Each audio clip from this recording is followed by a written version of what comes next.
वक्ताओं की ताकत है भाषा, लेखक का अभिमान है भाषा। सारी भाषाओं के शीर्ष पर बैठी मेरी प्यारी हिंदी भाषा। नमस्कार, आप सबको हमारी राजभाषा हिंदी दिवस की अनंत अनंत शुभकामनाएं।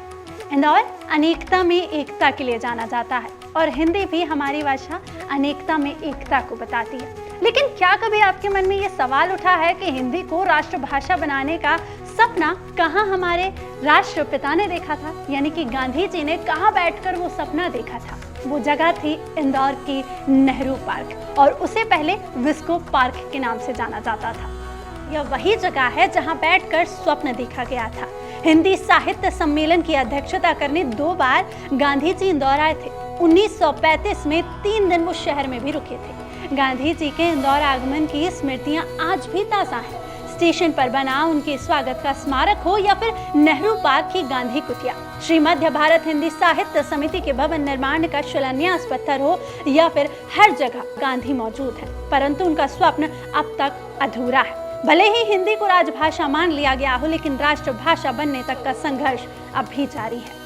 गांधी जी 1935 में हिंदी साहित्य सम्मेलन में हिस्सा लेने के लिए दूसरी बार इंदौर पहुंचे थे और आज भी उनकी स्मृतियां स्टेशन पर मौजूद हैं, जो हम सब देखते हैं। गांधी ने मार्च 1918 में इंदौर से ही हिंदी की तरफदारी शुरू कर दी थी। 8वें हिंदी साहित्य सम्मेलन में इस पर चर्चा की गई।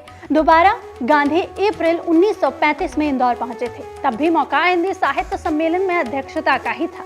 इसमें गांधी ने हिंदी को राष्ट्रभाषा बनाने का समर्थन करते हुए ऐतिहासिक वक्तव्य दिया।